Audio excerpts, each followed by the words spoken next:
Welcome here to Wake Up Call with Dan Tortora on wakeupcalldt.com, your one-stop sports shop, and on mixlr.com/wakeupcalldt. Chilling with you inside of the Charney's Menswear and Tuxedo Studios. Hope you're all having a tremendous day. A happy Wednesday to everybody out there enjoying life in this beautiful world that we live in today. Hope you're all having a phenomenal week and taking care of yourselves and being good to one another. It is Wake Up Call with Dan Tortora. It is live inside of the Charney's Menswear and Tuxedo Studios, and you can see this logo right here, this little puppy. Let me get there. There it is. Boom. The American Athletic Conference. We'll be talking about that in just a little bit here. You can see on the bottom piece, we have Cincinnati, East Carolina, Houston, Memphis, Navy, SMU, Temple, Tulane, Tulsa, UCF, USF, and Wichita State. And then the one all the way here in the corner, boom, is UConn. And UConn is a little bit away from, there's a little spacer here between UConn and the rest of the American, because UConn will officially be leaving the American Athletic Conference in 2020. So they're sitting on the outside a little bit here as things are getting rolling. We're going to have a jam-packed show today. The reason why the logos are underneath my video here, underneath the feed, is the fact that we're going to have Mike Aresco on in just a few minutes. Mike Aresco, the commissioner of the American Athletic Conference, is going to be joining us on the show to speak with us on UConn's departure, as well as the upcoming American Athletic Summer Kickoff. And we're going to be discussing the future of the American Athletic Conference as well as the TV deal. So we'll see what Mike Aresco has to say about the future. He has been positive. He has been very strong in his will and his desire to keep this conference moving in the right direction. I have nothing but the utmost respect for Mike Aresco, and I always appreciate his time and him coming on to the show, because he has worked tirelessly to even make this a conference. And I mean, in all honesty, he was the commissioner of the old Big East. He could have easily hung it up. He could have easily said, you know what, we tried, it didn't work, we got 3 teams left, it's time to pack it up and go home. But he didn't do any such thing. He went out there, he worked his butt off, and he got to where he got to now, you know, and he is somebody who has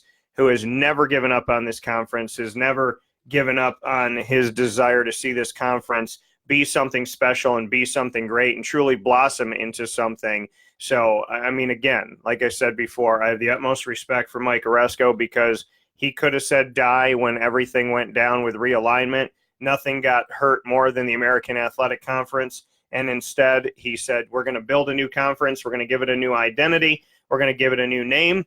And it's an amazing thing that he has done. And I truly appreciate the work that he's put forward and everything that he's done to bring in East Carolina and bring in Houston and Memphis and Navy, who had been independent in football forever, and SMU and have Temple that had just returned to the Big East stick around, and bring in Tulane and Tulsa and UCF, and USF was already there, and Cincinnati was there, and then eventually bring in Wichita State, which is obviously very well known for their men's basketball team. So to have all of that come together, and to have UConn at the time, you know, UConn, Cincinnati, and USF were the only teams that were left in the conference when realignment happened, and Mike Aresco was able to bring in, like I said, the majority. I mean, they brought in UCF, Tulsa, Tulane, Temple was coming back in already, so that just kind of worked out. Wichita State, SMU, Navy, Memphis, Houston, and East Carolina. So they made a conference out of nothing. You know, Mike Aresco and his team truly built a conference out of nothing. And this conference became known as the American Athletic Conference. They have found success in multiple different sports. They have sent players to the NFL. They have sent players to the NBA. And, you know, it's been an amazing ride these last few years. And now they're navigating once again with UConn deciding to depart from the conference, and they have to see what they can do from here, and how they're going to evolve and progress and ever grow once again.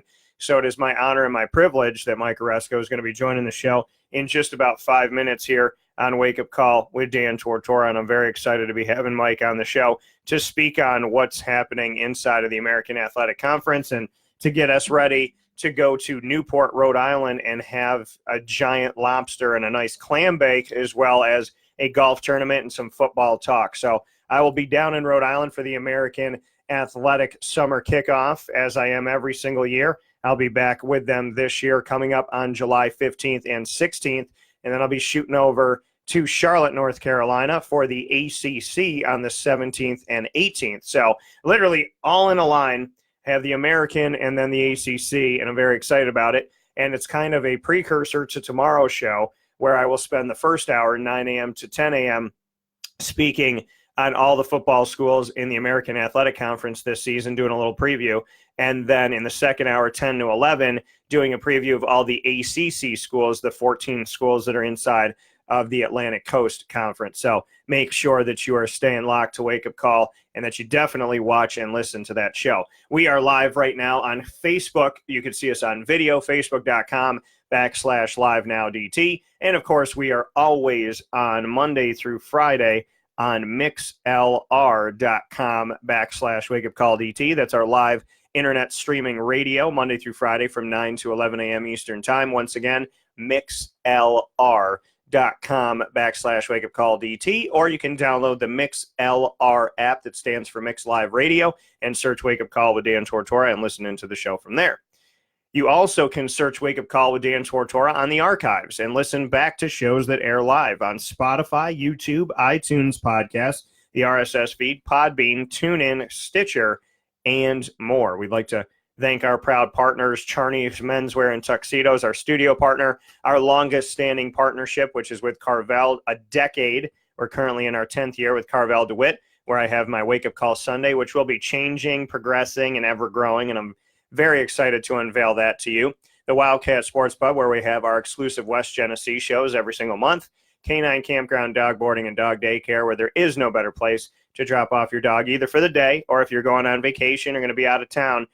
This place is, it's the place. Canine Campground, Dog Boarding, and Dog Daycare. They are the place to go to trust that your animal is going to be taken care of. They're going to be fed. They're going to have fun. They're going to be around other good animals. Everybody goes through kind of a process of making sure that these dogs are safe and that these dogs are lovable and that they got their shots. So they don't just take any old dog. They actually make sure that your animal is going to be around other dogs that are safe and that are healthy and that are well.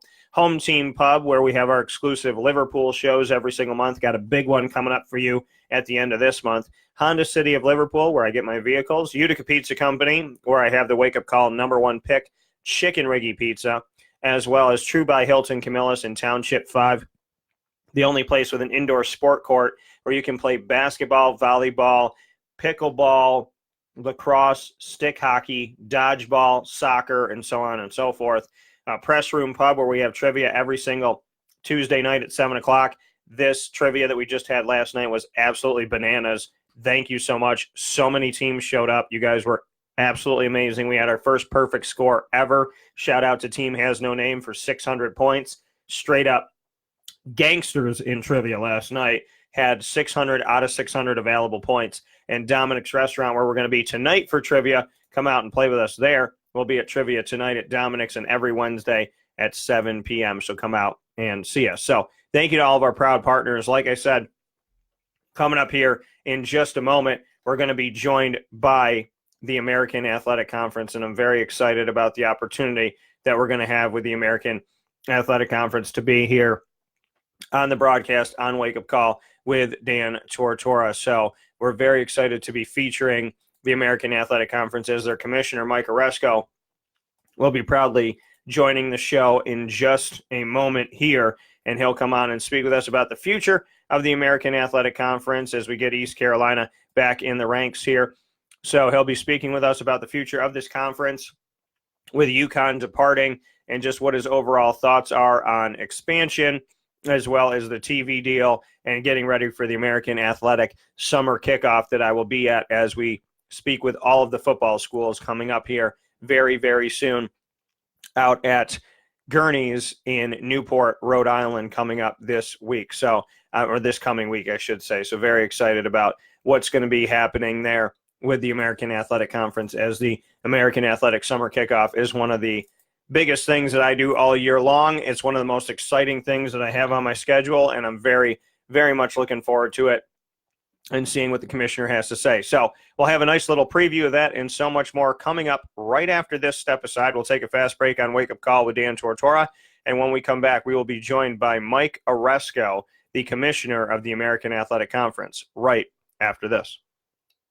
Is your one-stop shop for your men's dress up and dress. Charney's Men's Clothing is your one-stop shop for your men's dress up and dress down wear. Located on 3150 Erie Boulevard East in Syracuse, Charney's Men's Clothing is proud to be your trusted name for decades in suits, sport coats, tuxedos, and all accessories. Charney's Men's Clothing also provides sports and leisure-themed casual wear for the everyday man. Stop in and see our welcome and friendly staff on 3150 Erie Boulevard East in Syracuse.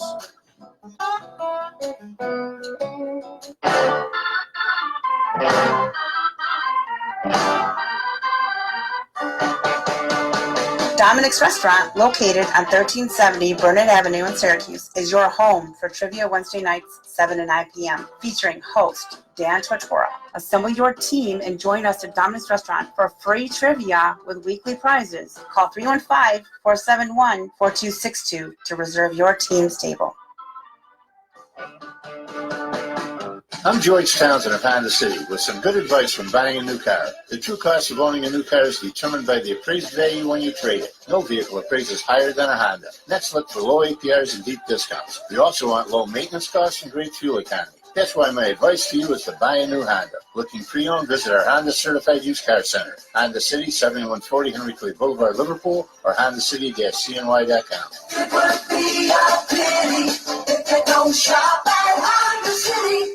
For all of us that have always wanted our favorite restaurant to come to us, it's now a reality in Central New York with It's a Utica Thing, with Utica Pizza Company bringing their wonderful recipes that they've handed down through generations to you, to your event, to your business, to your home. It's a Utica Thing, proudly bringing Utica Pizza Company on wheels to your location. Call 315-738-8946. That's 315-738-8946 to bring Utica Pizza Company to your doorstep with It's a Utica Thing.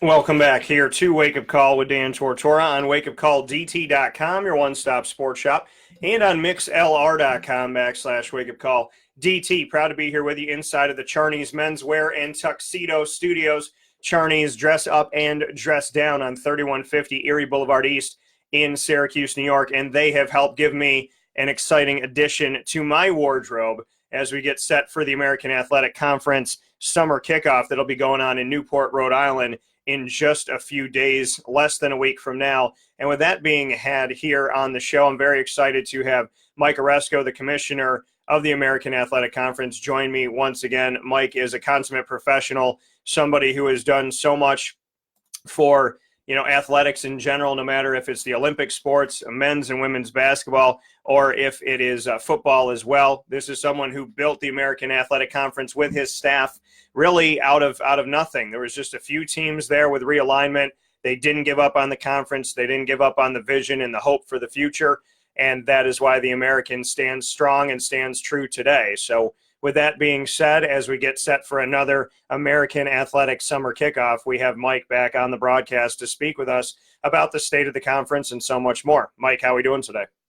Dan, great to be with you, and thanks for the kind words. It's really, the credit goes to the schools. It's a group that maybe hadn't had the kind of success or attention over the years, but they've done a great job together in this conference, and still got a lot of work to do and a lot of headwinds, but we've made, as you mentioned, enormous progress. And when you look at this, you made the addition of East Carolina, Houston, Memphis, Navy, who had been independent in football forever, SMU, Temple was coming back into the Big East, so that worked out that they stayed there, Tulane, Tulsa, UCF, to bring all of those in, and then eventually outside of football to bring in Wichita State. Just what you can say about, keeping a vision and keeping a hope and being able to bring in all of these schools, all of these institutions based on the belief that the American could be something special. Well, yeah, that's really what it comes down to, Dan. We took the best of some of the other conferences, and you hated to do that. It really was the result of realignment that we had little control over. But we had a core group of schools left, not many, but these additions were incremental. They didn't all come in at the same time. Houston, Memphis came in earlier than East Carolina, Tulsa, and a lot of it was the result of an ongoing realignment process that didn't really finish until late 2012. Then potentially, was going to start up again with the whole Big 12 thing. It didn't. Now we've got this UConn situation, but that's marginal compared to what we were facing before, and that's really maybe the last vestige of it. So basically, we took the what I call the cream of the crop, who had a lot of potential, and you put them together in a conference like this, and you have the exposure we had on ESPN in the early days. It wasn't the kind of money we wanted, but the exposure was terrific.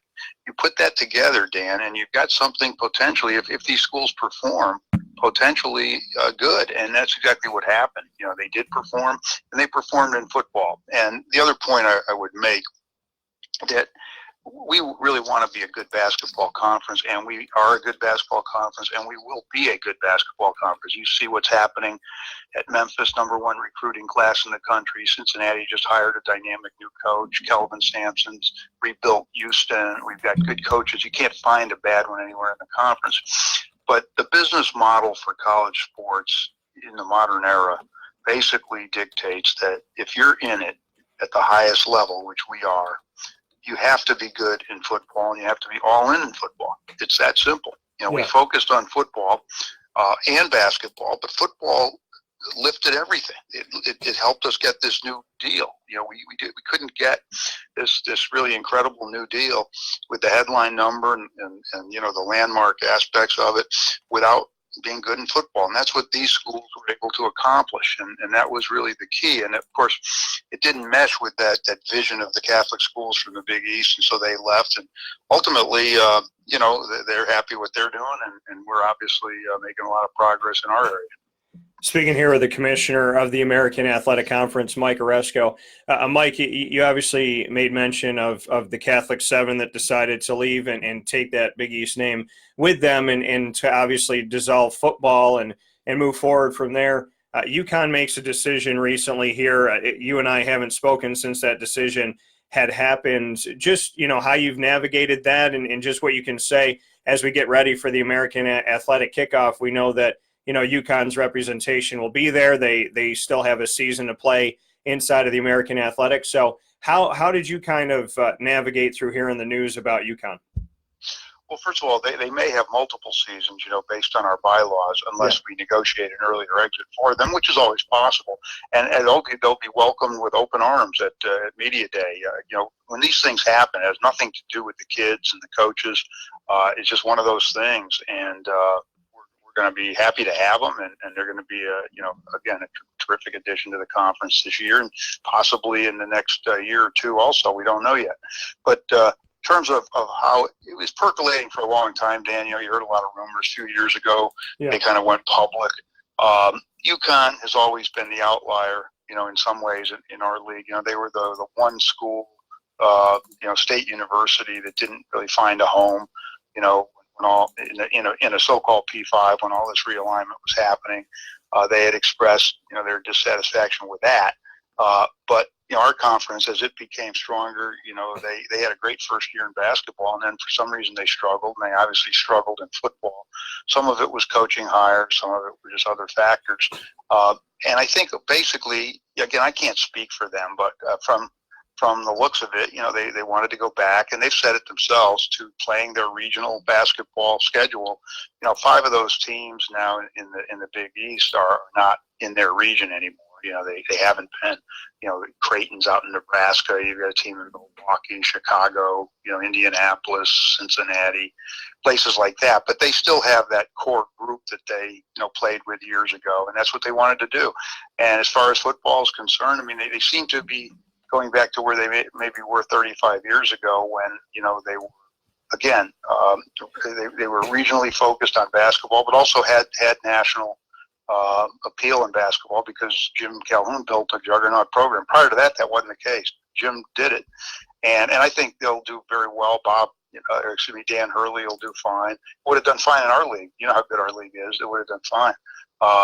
People have talked about the travel, and that's a concern. Although they were anxious to go to the Big 12, and that would have been 2,000 miles for every single trip. So you have to put all that stuff in perspective. And again, they did what they think is good for their program. I happen to think that, again, football is a cornerstone of an athletic department. You can be good in basketball, but if you're not good in football, I don't know how you make the kind of major impact you want to make. That's just my own personal feeling. And I said that before they left. But in terms of our conference, I think it's a blip for us ultimately. And that's not bravado. I mean, I think that in the end, we are a strong conference now. I have no doubt that, we're going to continue to grow. We're going to continue. Look at Dana Holgerson at Houston now, some of the Mike Houston at ECU, some of the new coaches we've got, the basketball being just, far better than it was a few years ago, and it wasn't bad then. So I have no doubt that we're going to be, continuing to make our mark. Our P6 campaign has been energized by our TV deal, which UConn had issues with. They were the only school that did. They had a deal with SNY, and they weren't sure that ESPN was going to renew that or let them renew it. They had issues with ESPN Plus, which again I thought was, misguided because ESPN Plus is the digital future. We're embracing that future. We're not fleeing it. We're not running away from it. Yeah. But that's how they felt, and so there was dissatisfaction there as well. But this conference, I think, with that new TV deal and with what we're doing, is going to be good. It already is good, but it's going to be in a good position. And as far as UConn, they're doing what they want to do, and I think we're in far better position now to absorb something like that than clearly we would have been 6 years ago. So in that sense, it's been something that we'll deal with the exit. That's the next step, as I mentioned, and we'll figure that out, and then we'll talk to ESPN and figure that part out. And we're hoping that obviously that those talks go well. We got a great relationship with ESPN, and we'll see what happens. Yeah, and for you, and you had made mention, obviously, about the basketball and the regional connection. I mean, UConn, obviously, with the old Big East, has rivalries within that with St. John's and Georgetown and Villanova and whatnot. So on the football side of it, yeah, I know that UConn is exiting. Was there any conversation about them staying for football only, like Navy has come in for football only, or any conversation about where their football is going to go in a conference that doesn't have football? Yeah, they discussed it with us, but that was a non-starter. If you take, it's a totally different situation than Navy, which doesn't play basketball at this level, and we brought Navy in for their football. In UConn's situation, their main sport, their primary sport has been basketball, men's and women's. And if you're taking that to another conference, there's no way you can stay in our conference and play football once you make the move. That happened with the MAC, with UMass, and they were given a choice to play all sports in the conference or exit. So that was just it was a very brief discussion, because again, our membership has no interest in doing that with any particular school, and so just the way it is. So as you move forward, you and I, speaking here with the commissioner of the American Athletic Conference, Mike Aresco, over the years, you've said you always kind of keep your ear to the ground, that expansion is never out of the realm of possibility. When UConn was in the conference, expansion wasn't out of the realm of possibility. We know that Cincinnati, ECU, Houston, Memphis, SMU, Temple, Tulane, Tulsa, UCF, and USF are there in all ways, shapes, and form. Wichita State, we know, is there for everything except for football. And we know that Navy, as you just discussed, is a football-only school. So Navy and Wichita State very much a part of the conference in their own way, and then everybody else kind of the basic partnership that people are used to seeing. So with there being 11 here and 11 there, depending on how you look at different pieces of this, what's the thought on expansion, and keeping the ear to the ground again and progressing, something that you and I have spoken about that's never really out of your mind. Where is it right now? Well, I wouldn't say anywhere really, in the sense that we're not looking to expand for expansion's sake. We never have been, and expansion has to really make sense. Otherwise, it's not worth doing. As far as what's been really good about this conference the past 6+ years is the schools have been aligned. You know, they weren't aligned in that old Big East with small basketball only schools, you know, and state universities playing football and other larger universities playing football and basketball. Their interests weren't aligned, and there was a lot of acrimony and friction, and it was there when I got there. And I then probably didn't appreciate quite how much of it. I was at CBS and ESPN programming it, but I never really, you know, had the kind of appreciation you would get once you're in it. Yeah. And I didn't want that to happen again, so I didn't really want a collection of schools that had really disparate views and views of the world. You know, if you don't play big time football, you got a certain attitude toward it, and if you do, you got a certain attitude toward it. So that we're not looking for, you know, schools that play only one sport, but we thought Navy was a perfect fit, and we thought that Wichita State was a perfect fit. They're a university much like many of ours, as you know, in terms of their size, in terms of their geography, in terms of how they view themselves. They once did have football, so they understood its importance. The point is they were a great fit, but we're not looking to just pick up schools that play one sport. Having said that, we're not looking to pick up all sports schools either, unless they really enhance the brand, enhance the strength of the conference. There are only a few out there that you could conceivably argue do, and if they're not calling us, we're not going to be calling them. You know, we're not going to be, you know, looking to pick up people. We're not looking to raid another conference. In fact, I was very sensitive to this notion that we were out there looking at all the G5 conferences. You know, I've got a lot of friends there, and obviously a lot of those schools would be interested because of our TV deal, because of our exposure, because of a lot of things, because of our P6 status. Let's face it, everybody knows you've got naysayers who disparage us, but that's nonsense. You know, we're closer to the P5 than the G5. Everybody can see that. If you can't see that, you're not really paying any attention. Yeah. But regardless, so that makes us, you know, attractive, just as, you know, our schools were looking at the P5 when the Big 12 was making that expansion, you know, analysis. So, you know, but I wanted to tamp that down, and basically in my media, you know, sessions and, you know, interviews, I've said we're not looking to raid other conferences, and that's why the final part of this, Dan, is we could easily stay at 11. You know, and I don't see any issue with that. You know, we played 11 in basketball for 5 years, you know, and had no problem at all scheduling it. It's easy. Football would be a little more problematic, but we talked to the Big Ten, and they played at 11 for 20 years. The issue would be our championship game and getting a waiver. And I think there are probably 4 really good reasons why we should get not only a waiver, but ultimately legislation. And if we decide to stay at 11, I think we would put that process in motion. You know, first of all, in this day and age, without an automatic qualifier, why can't a conference decide any way it wants how it determines its champion? Why do you have to have a rule about how you determine your champion, or a rule under which you can play a championship game? As you know, the Big 12 got legislation passed. That was piecemeal. That was for them. Yeah. The same thing with the Sun Belt, and that's not the way it really should be. There should be a blanket rule now that says you want to do it any way you want. Second, why would you encourage us to raid another conference to get back to 12 so we could meet these arbitrary rules about a championship game?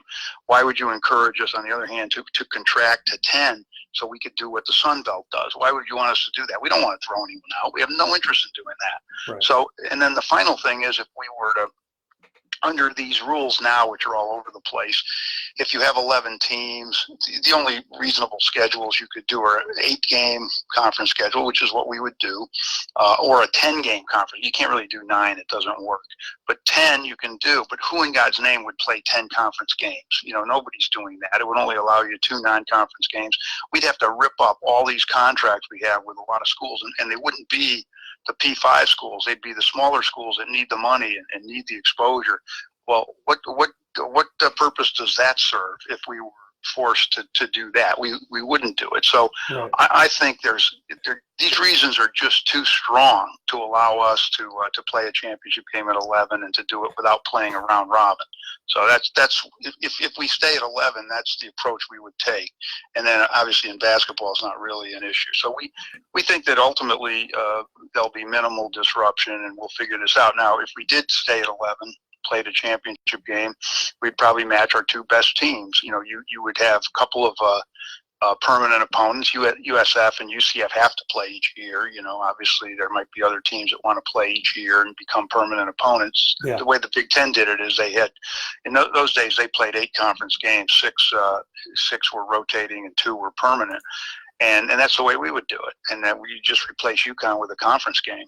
And ultimately your two best teams would play in the championship game. And it's like the Big 12. You know, you might have a better chance at New Year's Day if you had 2 top teams. Whereas now one division might be a little weaker and you have a team with 3 or 4 losses winning that division. If it should win the championship game, you're not playing on New Year's Day. So there's some advantages. Our football, ironically, could actually be strengthened depending on how this all shakes out.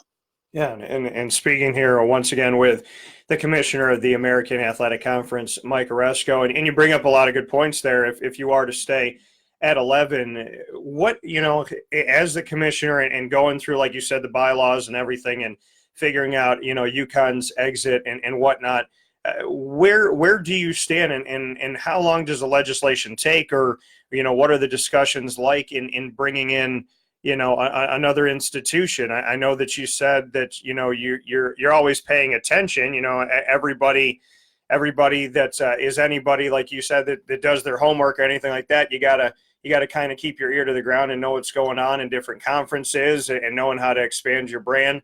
You said there were a few schools that would make some sense. I know that there's a lot of Midwest and East Coast and whatnot in the American to go out west, you know, to a BYU or a Boise State as an example.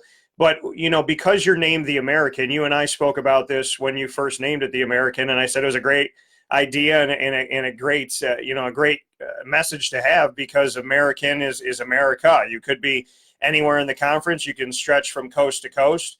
So is that ever enticing to you to reach out west, because your name states that your geography could be anywhere, where other teams are, you know, kind of maybe not constricted with realignment anymore, but sometimes it doesn't make sense when a conference is named after a number and they have more or less than that number, or a conference is named after a region but they have teams outside of that region. Do you ever look out west for the American? Well, you could. Geography still has an impact. It does matter. Yeah. You know, when you're looking, I mean, you know, I really didn't even want to mention schools. I mean, Boise's almost on the West Coast. I mean, it's in western Idaho. You know, it's about as far as you can get away from, you know, a lot of our schools. Not that we don't have a significant number of schools in the Midwest and the Mississippi Basin, but geography is not the critical factor, especially if you're talking about football only. But again, we're not looking to necessarily do that. And again, those schools have really expressed no interest in joining a conference, and so we're not gonna press the issue. And again, we feel we're very strong now. We really are, and therefore, what do you need to do? You know, you don't need to you know, go out and look for schools, especially schools that might have mixed feelings about joining for whatever reason. And you know, the other thing is, again, as I said, geography does have some impact. I mean, let's face it, it just does. But it's not the only factor. And you know, Wichita State geography really made a lot of sense. It wasn't why we took them, though. We took them because they're a great basketball program with tremendous fan support. They have a great cultural fit with our conference, and they happen to be geographically near about 6 or 7 of our schools. So that didn't hurt either, but it wasn't the decisive factor. It can be the decisive factor if you're too far away. Yeah. You know? So we'll see, though. Again, this whole thing about expansion and all, it's too bad it's come up again. You know, it gets everybody riled up, and it's something that we were hoping, you know, wasn't going to happen anymore. But this might who knows? The TV contracts for some of those so-called P5 conferences are coming up in a few years. I don't anticipate movement this time around. I could be wrong. I'm not a prophet. Who knows?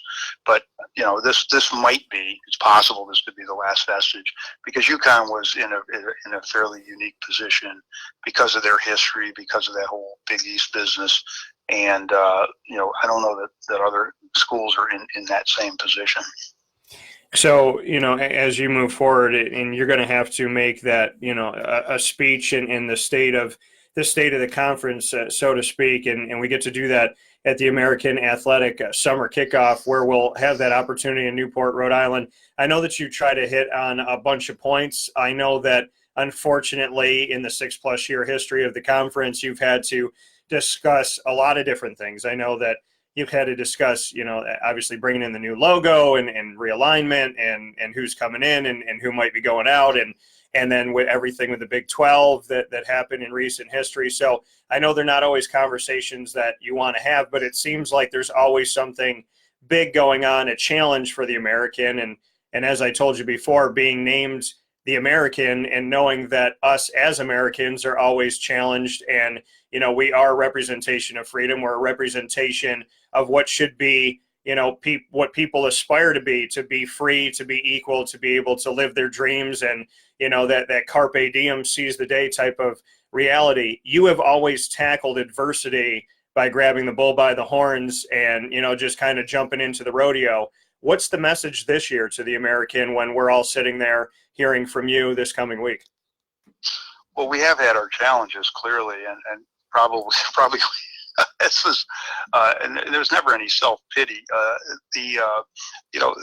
What I inherited 6 or 7 years ago was probably unique, in college sports, because obviously the Big East was about to be thrown out of the BCS, and obviously Notre Dame left, I think, 2 weeks after I got there.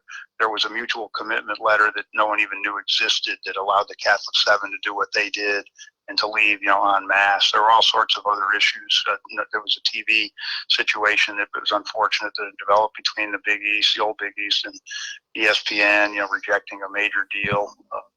Big mistake in retrospect by the Big East. We did not make that mistake this time around. We obviously embraced our friends at ESPN and came up with the deal that works for everyone. So there have always been challenges. But this time around, I don't view it the same, and I didn't view it the same when UConn left. I said, this is not the same, not even remotely the same. We weren't a well-formed, dynamic conference 6 years ago. Nobody knew what we had. Everybody wondered whether we'd even stay together. That's not even remotely the case anymore. So it's really going to be business as usual in terms of the whole UConn thing. I doubt I'll mention it at all in my speech in terms of their departing. What I will talk about is the P6 campaign, which I think will be even more energized by our TV deal and by our continued success. And I'll talk more about our goals, our autonomy goals. None of those have changed one bit because of this, not one bit. And they're not going to change. So, in that sense, we move forward, we move on, and it's going to be, basically talking about where we're going, what we've done. We'll reflect a little bit, when you reach a 6-year anniversary. We're in the final year of our old TV contract. The new one starts in another year. You can reflect a little bit on where you are. We've had a number of retirements of key presidents and even some ADs who really had a tremendous impact on this conference, and I'll want to mention them. Vern Lundquist is going to host again. We're thrilled to have Vern.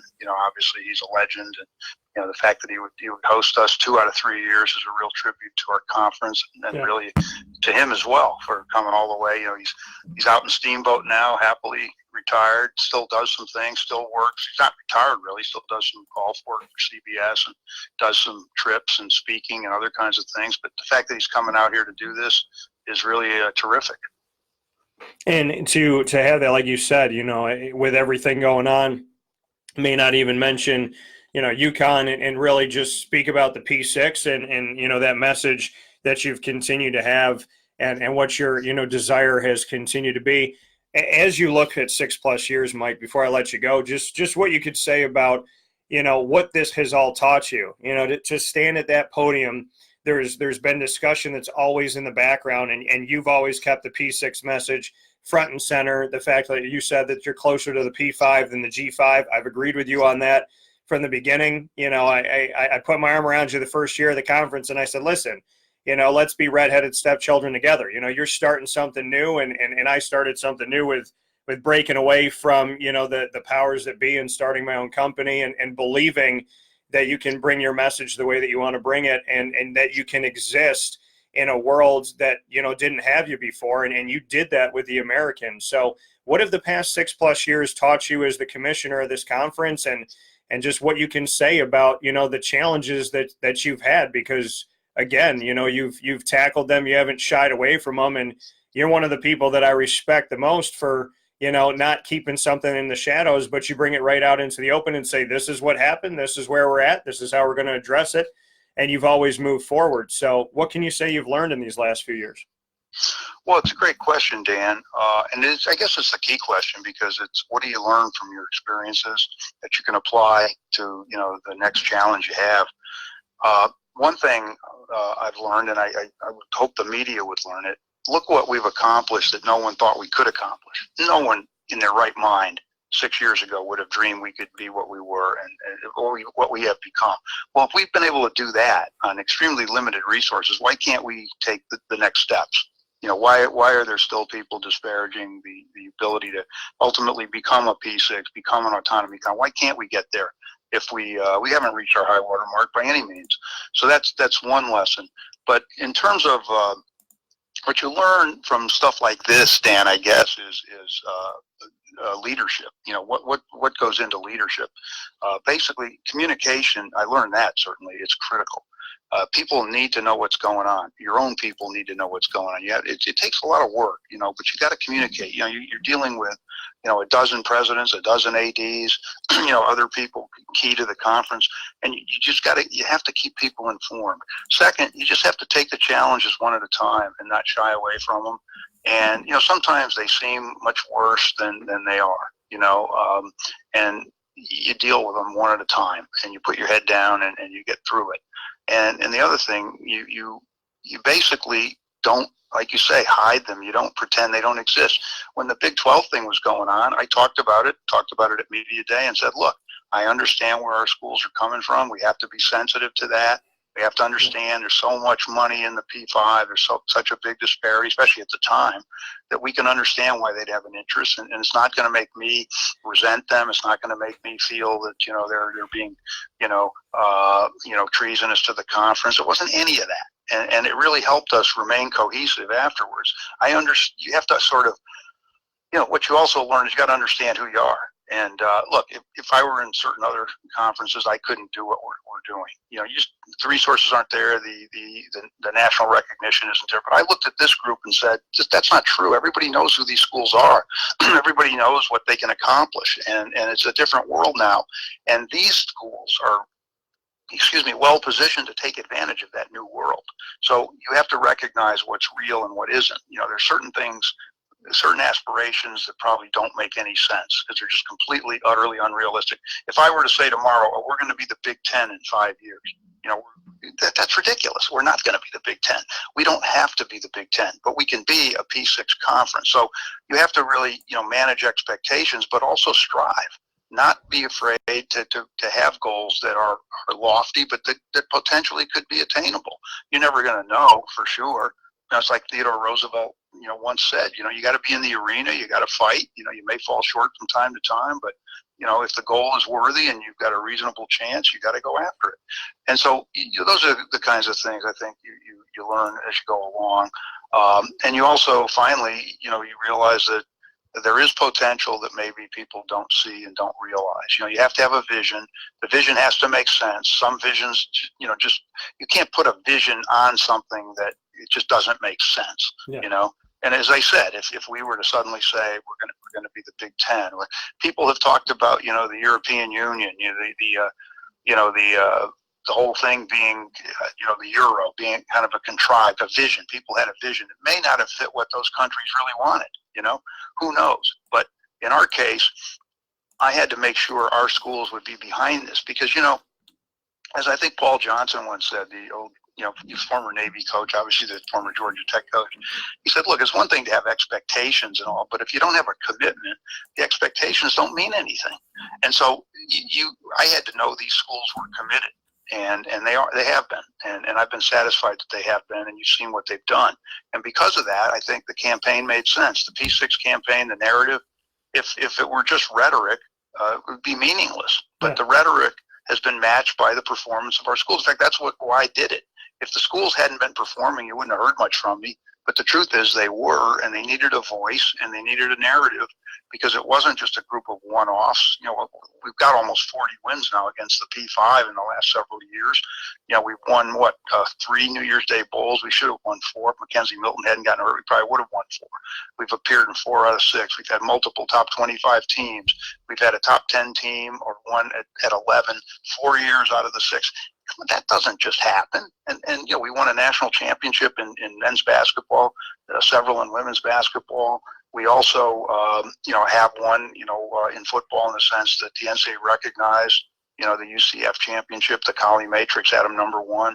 So we've done some things that you just don't see if you're not, on the cusp of P6. So anyway, those are the kinds of things, you pick up along the way, and, you get a sense of leadership, and you get a sense of, how to cooperate and how to deal with your membership. Sometimes the old Mike Sly philosophy of leadership, it's a push. Sometimes you have to push them to do certain things. Sometimes you pull back and you say, they have a strong majority that feels we got to do certain things. Why fight it? Why it's not going to work. There's going to be a lot of acrimony if you do that. So it's a feel for what your own members are thinking too, but you have to lead. You have to kind of show them how you want to go, and hope that they're following you and not chasing you out of the room.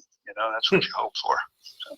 Yeah, and you and I kind of, just to piggy that really quick, is I've seen, obviously people are afraid of change, and there's that consistent, I don't want to go through it, I don't want to have to deal with it, but change is inevitable. And we've seen different, I've covered this conference since before the conference had its official name and logo out. So I know that, from Cincinnati to East Carolina to Houston to Memphis and SMU and Temple and so on and so on, UCF and USF, there's been so many changes just in football coaches in general. We've seen changes in coaches. We've obviously seen, changes with schools that were, in the old Big East, and then the American, which started with Cincinnati and USF and UConn, and then what that became, and then adding Wichita State, and now UConn leaving.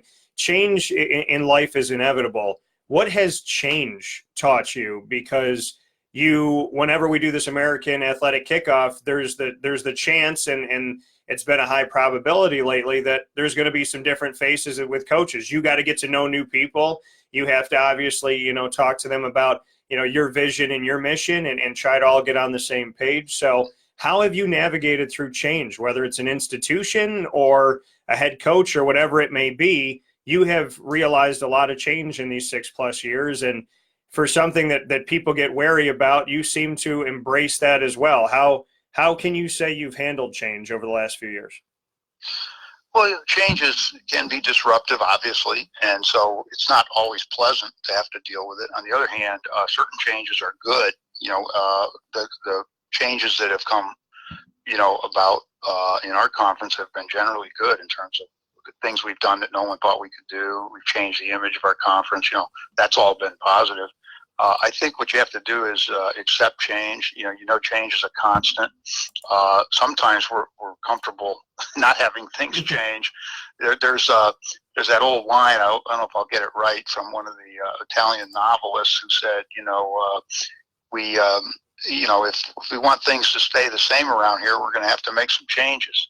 And so, if you really want things to be strong and to be, to work well, you do have to make changes, and we all resist change. Let's face it. Not everyone, and look, a lot of people are resisting what we've become.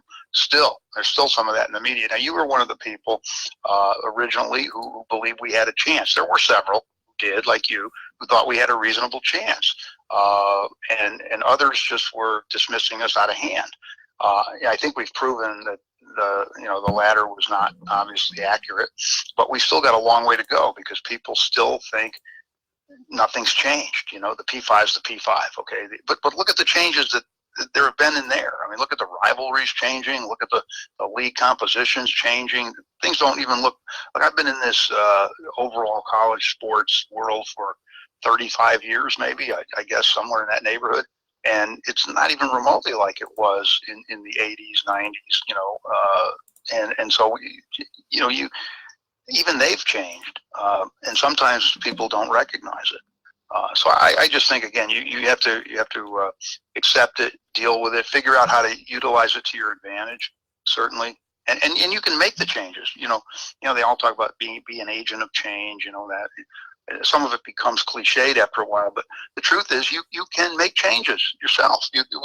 We set out attacking this whole P6 thing, trying to make our mark, trying to basically, in some ways, regain our status as a BCS conference, since a lot of these schools had some connection with the old, Big East when they were BCS, and with the old Southwest Conference and other conferences. So, we were really trying to do something to change the situation, so you can be an agent of change as well. Yeah. And then other things just affect you. We didn't ask for some of the realignment. We didn't ask for some of the things that happen. But when they do happen, you have to adapt and figure out how to deal with them. It's that simple. And we have a very quick here. We had a question come in, and I just wanted to reach out to you on this one. They said you had mentioned Wichita State. VCU is very similar in terms of success, size, and fan support. $25 million practice facility. What are your thoughts on VCU? So I know you don't like to talk about individual schools and whatnot, but we did have a question come up of, would you ever look at a school that was maybe similar to a Wichita State, I guess is the question. Well, again, all I would say, somebody asked me about Buffalo the other day, and I would say the same thing about VCU.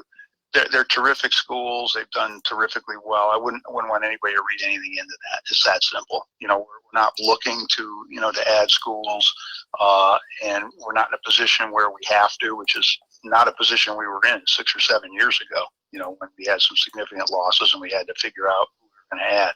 So I would just say, that, well, again, all these schools have terrific attributes. We're just not looking to add anybody at this point. And if somebody had an interest in us and called us, we're not calling anybody. I've said that from the beginning.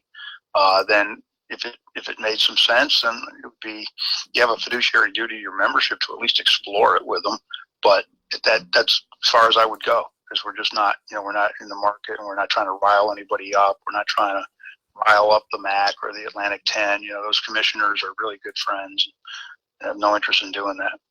That coming from Mike Aresco, the commissioner of the American Athletic Conference, believing in the strength of this conference and in the mission that they've always had for the last 6+ years. Mike, as always, I appreciate the fact that not only you take the time to be on the show, but you are so open and honest about, each of these topics, even the tough ones, and have always appreciated the fact that you have taken the time and been very real, if that's something we can say in this world, which you don't always get anymore. So I appreciate it. And obviously I'm looking forward to some good lobster and some good weather down in Newport very soon.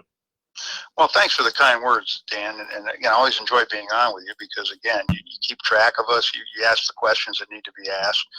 You know what's happening. And that's always, you always like to deal with a pro, who really knows what's going on.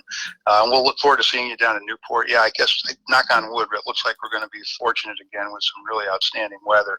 That's always critical. And we'll look forward to having, we'll probably set another record for lobster consumption. It seems to happen every year, especially with some of these big linemen eating 10 lobsters, or 9 or 10 lobsters. It's really something to watch. But look forward to seeing you, Dan. Thanks for having me, and appreciate what you do, and good luck with your show. Oh, thank you, Mike. And just make sure that I can get to the front of the line before the linemen do. That's the only thing that I ask.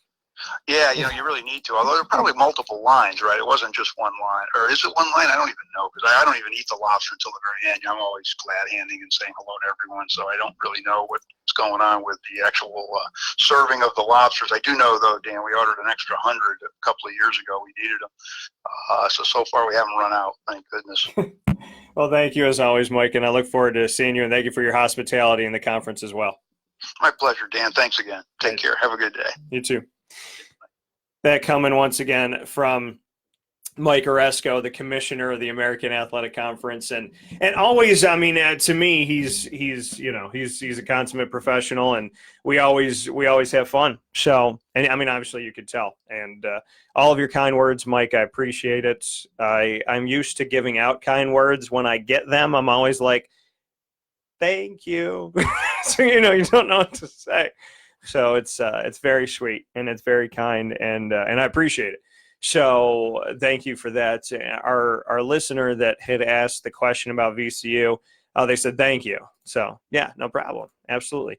So happy to get it out there, because listen, I mean, we have to ask these questions, right? We got to ask them. I got to ask them. They're not like Mike said. You ask the questions that need to be asked. They're not the easiest ones. They're not necessarily the ones that you always want to answer, but you gotta, and I mean, obviously he didn't say that, but there's tough questions that come out there, and the fact that the American has, they were born out of fire, that they were the true baptism by fire. You had UConn, you had USF, and you had Cincinnati, and the only one that had been a part of the old Big East football was UConn. USF was relatively new. Cincinnati was relatively new. So you got three schools with really only one of them that had the identity of the old Big East football. And then the Big East, the Catholic Seven, goes and takes the Big East name. They dissolve football. And here you go. You got a conference with no name and no logo and no identity. You give them a name, you give them a logo, you give them an identity, you call them the American Athletic. I love the logo. I love the identity. I love being called American. I love the fact that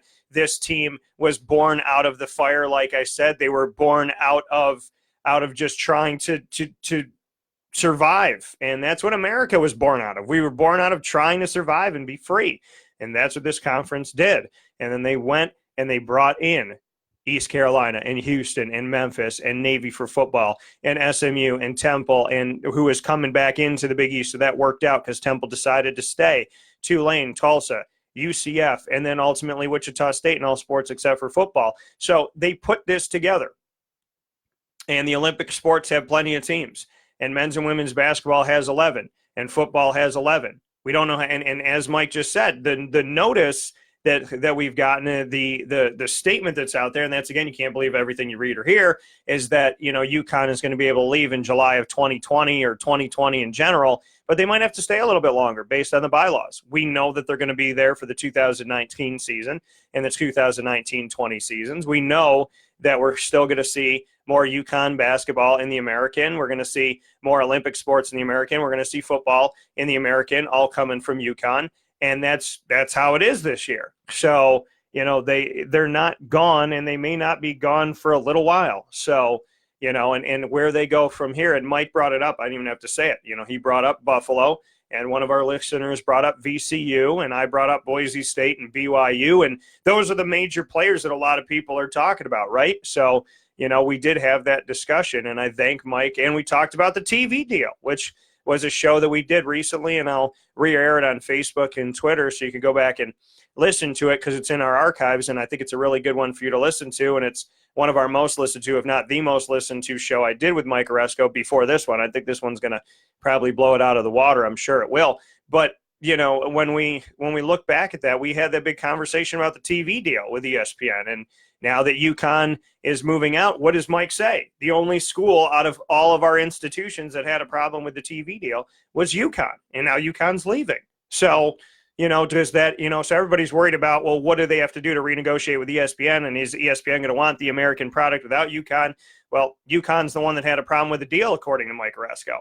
So maybe this is better for the American. Maybe ESPN and the American can do more. Maybe it can make more sense. Maybe ESPN has a little breath of fresh air because they have all the schools on board, and UConn was the only one that had some issues with it. Now UConn's not a part of the conference, so now they don't have to deal with it. Now they don't have to, deal with those issues. I mean, I guess if any school is going to leave, be it the school that had a problem with it. So, I mean, this could end up being good. Like Mike said, we can be 11, and we're going to apply for the waiver. And I gave you 4 reasons, this coming from Mike. Here's my 4 reasons why the American should be okay with 11. Here's why we should still have a conference championship game. So, I know that no matter what, Mike is going to navigate through this. I know that no matter what, the American is going to navigate through this. And I know that no matter what, I absolutely positively trust what's in my veins. And I love covering this conference. I feel it in my veins. I get pumped up and I get amped and I get excited as one of the front runners of this conference, in my opinion. And if you don't agree with me, I really don't care. This is a conference that I appreciate. It's a conference that I respect. And it's a conference that I have spent ample time covering every single step of the way, from the moment that before they had the logo and they had the name and they really had anything set. I was talking with Mike Aresco. I mean, I remember standing with him when Louisville hoisted their championship that allegedly doesn't exist anymore, according to the NCAA. But when they won in the Georgia Dome in Atlanta back in 2013, I was there because it was Michigan, it was Wichita State. Ironically, Wichita State, which is now in the American, Louisville, who was in the American, and then Syracuse and Michigan. And when Louisville, hoisted up that trophy, I remember standing next to Mike and talking about the future and talking about, the name and the logo and all that good stuff. And, so, I mean, it's been a great few years. And like I said, I trust my gut. I trust my vibes. And I vibe the American well. I enjoy it. I love being out there. I'm going to support it. I want to see it be successful. I want to see this grow and blossom. And Mike is a commissioner that has consistently given me quality information all throughout the year. He comes on the show numerous times throughout the year, never says no. It's all just a what time and when. And I can't thank him enough for that. And I can't thank the conference enough for that. And all the coaches and the teleconference and the fact that I'm on there every week speaking with each and every one of them. They not only give me information sometimes, they give me information all the time. So I want to thank the coaches for that, and I appreciate all that they've done. So with that being said, I really can't say enough about the American, except for I'm excited to be out there for the summer kickoff again. I'm excited for the first time ever. JT Molo is going to be joining me, the man that typically sits in this chair right here in the studio. So he'll be joining me. And I'm excited about that. I'm excited to show him around and show him a conference that I really love and appreciate. And, we're going to go out on the golf course and probably make a lot of people laugh. And I'm really good at putting. And him and I are playing putt-putt golf today with our significant ladies to prove that we can putt. So we're going to practice. We're practicing today. We're practicing our putting skills. So beware, golfers, in the American Athletic Kickoff. But we're going to have some fun. And so to Cincinnati, East Carolina, Houston, Memphis, Navy, SMU, Temple, Tulane, Tulsa, UCF, USF, Wichita State, and, of course, UConn, thank you for allowing me to cover you, to have an opportunity to speak with each of you, and to just get around you. So, God bless to the American Athletic Conference. I know they will navigate through this as they've navigated through everything. And I am more than happy to have Mike on the show. And I'm more than blessed and honored to know that this conference is so good about, getting out information to me and allowing me to tell these stories. So it's a beautiful thing. We'll take a step aside here for a fast break. When we come back, we're going to end this video on Facebook Live. When we come back, we will have our rookie showcase of fantasy football right after this with Mike Sofka of Hall of Fame FantasyFootball.com.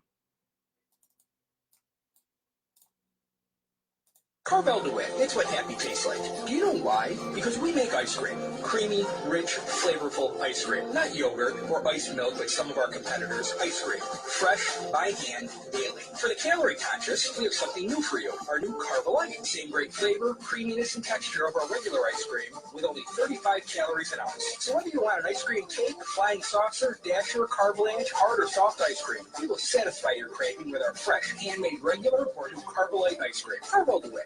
It's what happy tastes like.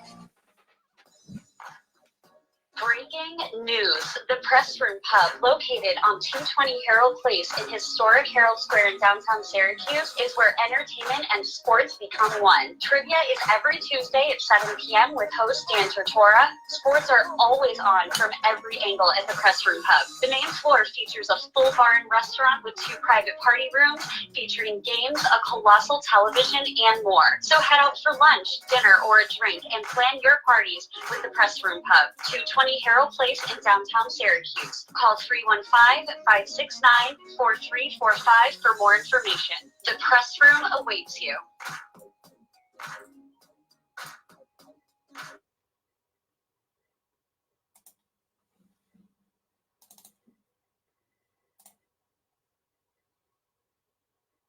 my family, their family. The recipes that they have. Utica Pizza Company spells family, your family, my family, their family.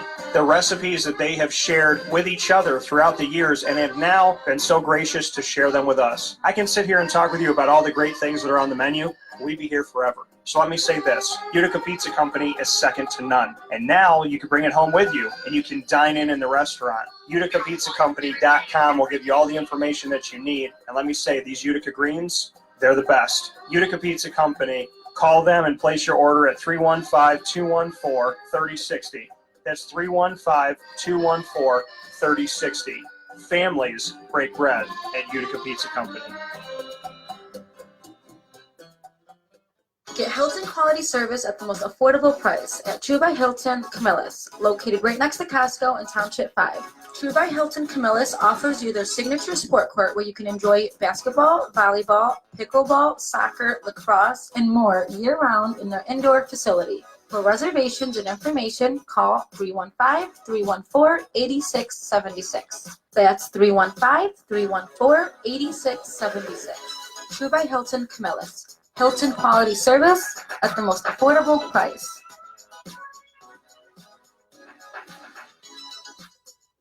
Hi, friends and fans. Home Team Pub is the place to be to cheer on your fave home team. Located at 7990 Oswego Road in Liverpool, HTP has you covered with an amazing drink selection. Let's not forget about the signature drinks or those kid-approved gourmet milkshakes. The happy hour specials and pub entrees will have your mouth watering. Check out the website, hometeampub.com, or follow us on Facebook and Instagram for more specials. At Home Team Pub, you're always the MVP. Welcome back here to Wake Up Call with Dan Tortora on wakeupcalldt.com, your one-stop sports shop, and on mixlr.com/wakeupcalldt, live from the Charney's Menswear and Tuxedo Studios in Syracuse, New York, on 3150 Erie Boulevard East, to be exact, in Syracuse, New York. I want to thank the Commissioner of the American Athletic Conference, once again, Mike Aresco, for joining today's show and speaking on not only the departure of UConn, the fact that there was no chance that UConn was going to be able to keep football in the conference, the fact that he doesn't believe the conference needs to expand. He thinks that they can apply for the waiver and get the waiver based on a four-part reasoning, a four-part response to it, four pieces of why he thinks you do a four-part argument, so to speak, on why the American Athletic Conference should still have a conference championship with 11 teams and not having 12 if they decide to stay there. The fact that they're not calling anybody and they're not begging anybody to come to the conference. They will field phone calls out of respect, like he said, for his institutions and for the conference. They will field a phone call, but they most certainly do not want to poach from anybody.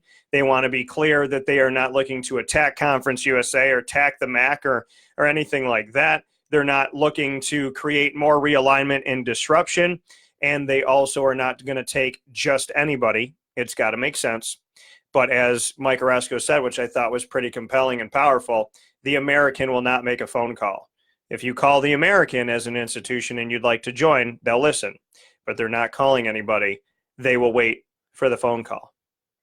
That's a little mic drop right there. So I respect it. I appreciate it. And hopefully they'll get some phone calls. I think, it would be nice for them to have 12 for women's basketball and 12 for football and 12 for men's basketball and even all those pieces out, would be nice to see, since, Navy is not bringing the basketball side of it and Wichita State's not bringing the football side of it. So it would be nice if they could even things out once again, since UConn was in for all sports. So if they could bring in a school that makes sense. I like Buffalo. I had mentioned it before, that I like the University of Buffalo. I actually said on yesterday's show, and because we're talking about the American, just for argument's sake, and again, I want to reiterate the fact that Mike Aresco did not say any team specifically would he be looking for, nor did he say that he felt that they needed to do it, that it had to happen. And once again, he said, we will not be making a phone call as the American. If somebody's interested and they call us, we'll listen, but we're not the ones making the phone call. I had made the statement that in the Sun Belt, it would make sense to call Appalachian State or Troy potentially, but really the schools that I would be looking at for them to call, and I mentioned Boise State, but that kind of sounds like it's out of it. But Fresno State potentially. I really like Buffalo because Buffalo is, I mean, it brings the American into the state of New York. It puts it right here for me. It puts it up close and center, kind of selfishly, knowing that Buffalo's had success in football, men's and women's basketball. I would love to see it. But, you know, there's also Northern Illinois. There's Western Michigan. There is Army, but that depends on how Army was going to be doing it. Middle Tennessee, UAB, I said would be great. Story for football, rising out of the fire, rising out of the ashes, just like the American did.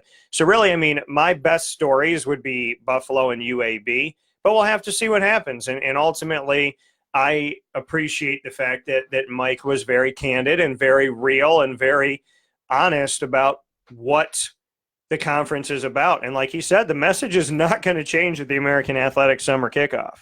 It's not going to change. You know, he said, our belief that we're closer to Power 5 than we are the Group of 5, our belief that there's a P6 and what we want, and our TV deal and our, you know, reality that this conference is strong and can do great things without having UConn. You know, I mean, the message that he is sending is still the same.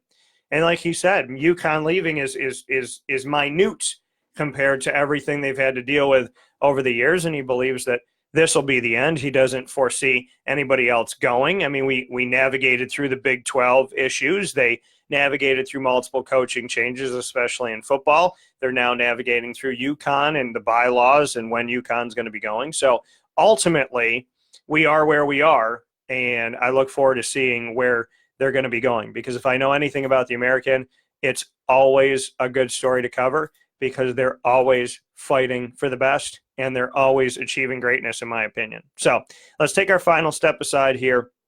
And when we come back, we'll be on a new video. So if you're on Facebook.com/LiveNowDT, know that we will be on a new video, and that new video is going to have you all set and ready to go with fantasy football and our rookie showcase special for fantasy football featuring Mike Sofka of Hall of Fame FantasyFootball.com. So let's take a step aside for a fast break. We'll be back momentarily with plenty more wake-up call on mixlr.com/wakeupcalldt and on wakeupcalldt.com. Keep listening through the fast break. For those of you on Facebook, we'll end this video and start a new one entitled Fantasy Football, so keep it locked there. That is the Wake Up Call Fantasy Football Power Hour, proudly presented by the Wildcat Sports Pub, who you'll hear from in this fast break, whether you're watching or you're listening. So thank you so much. Watch the end of this video, and then we'll have a new one on Facebook. For those of you on MixLR, stay locked where you are. You don't got to do a thing, and we'll be back in just a moment.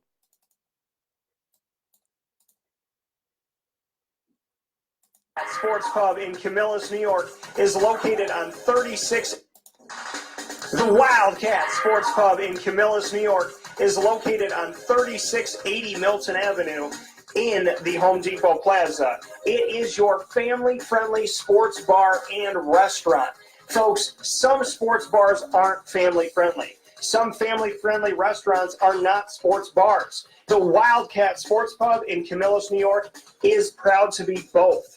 It is that marriage that you've been looking for years. The Wildcat Sports Pub is your home base for your sports bar and restaurant needs, games for the kids, indoor and outdoor activities, and enough things on the menu to come back every single week and get to try something new. They're open Sundays from noon to 8 p.m., Monday through Wednesday, 11 a.m. to 11 p.m., and Thursday through Saturday from 11 a.m. to midnight. For reservations and party information, call 315-487-2222 for the Wildcat family-friendly sports pub and restaurant.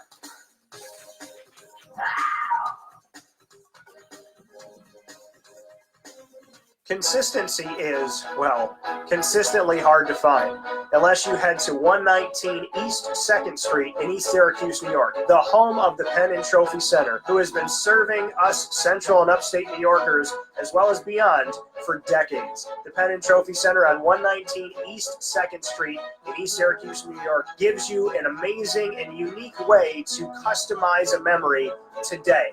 Say it with the Penn and Trophy Center.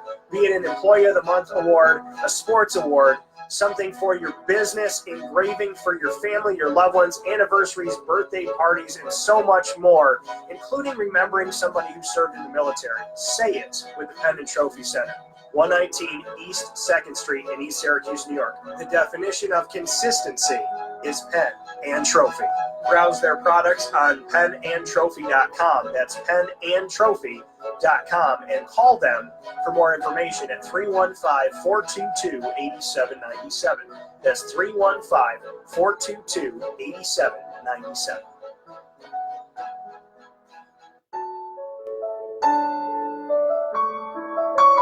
Having peace of mind when you're out of town that your furry-loving friend is safe and sound means taking them to Canine Campground, because we all know that when it comes to the love of our pets, it goes well beyond the call of duty to make sure they're safe and sound.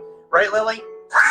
So take a ride to 242 Johnson Street in East Syracuse, New York, and see Canine Campground and where your dog will be staying, in the classic cabin, the executive cabin, the grand cabin, or of course the luxury cabin, because if you know Lily, you know she loves luxury. Now you don't have to wait to the last minute to find a family member or a friend that'll take your dog for a few days. Call Canine Campground at 315-299-4013. That's 315-299-4013. Their drop-off and pickup times are Monday through Sunday. Check K9campground.com for more information. That's the letter K, the number 9, and campground spelled with a K.com. K9campground.com. When you're going out of town, bring your dog to Canine Campground.